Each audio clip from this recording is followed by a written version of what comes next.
Ongezeko la maambukizi na vifo vinavyohusishwa na Ebola limezua hofu katika miji ya Butembo na Beni, jimboni Kivu Kaskazini. Hofu inayoonekana zaidi miongoni mwa wafanyabiashara wadogo na wakulima ambao maisha yao yategemea kutoka nyumbani na kukutana na watu kila siku. Izaki Ndaliko ni mkazi wa Butembo, anasema baadhi ya watu sasa waogopa kwenda hospitalini hata wanapoonyesha dalili kama homa na maumivu ya kichwa. Ebola iko naua watu. Iya meme une famille, watoto, wazazi, wote wamekufa.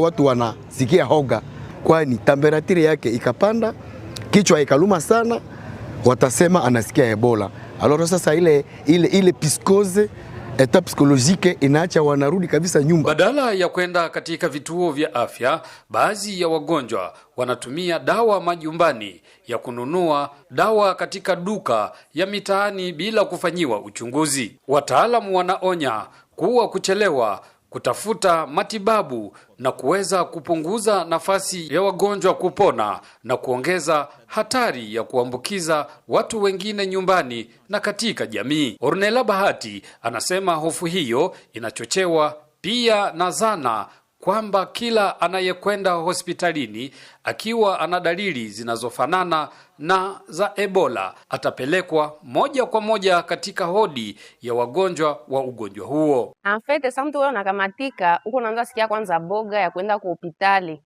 Juu sasa uko nenda kwa hospitali wanakupitizia ile fasi kwa wanatiaka watu ba Ebola.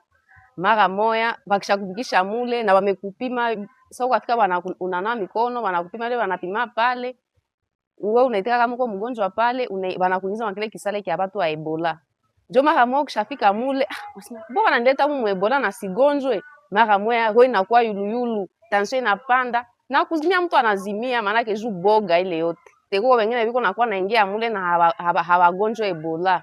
Hata hivyo, wahudumu wa afya wanasema wagonjwa wenye dalili hawapaswi kujitibu majumbani. Wanapaswa kuwasiliana mapema na kituo cha afya ili kupimwa na kutengwa kwa usalama ikiwa kutakuwa na ulazima. Mamlaka pia zimewaonya wananchi dhidi ya kugusa au kuandaa mili ya watu wanaozaniwa kufariki kwa Ebola. Virusi hivyo vinaweza kuenea kwa kugusa damu ama majimaji ya mwili wa mgonjwa au mtu aliyefariki. Shirika la Afya Duniani linasema hofu, taarifa potofu na kutowaamini wahudumu wa afya vinaendelea kuathiri ufuatiliaji wa wagonjwa na kuwapeleka watu katika vituo vya matibabu. Changamoto hiyo inaongezwa na ukosefu wa usalama katika maeneo kadhaa ya mashariki mwa Kongo. Kirusi cha Ebola aina ya bundibujo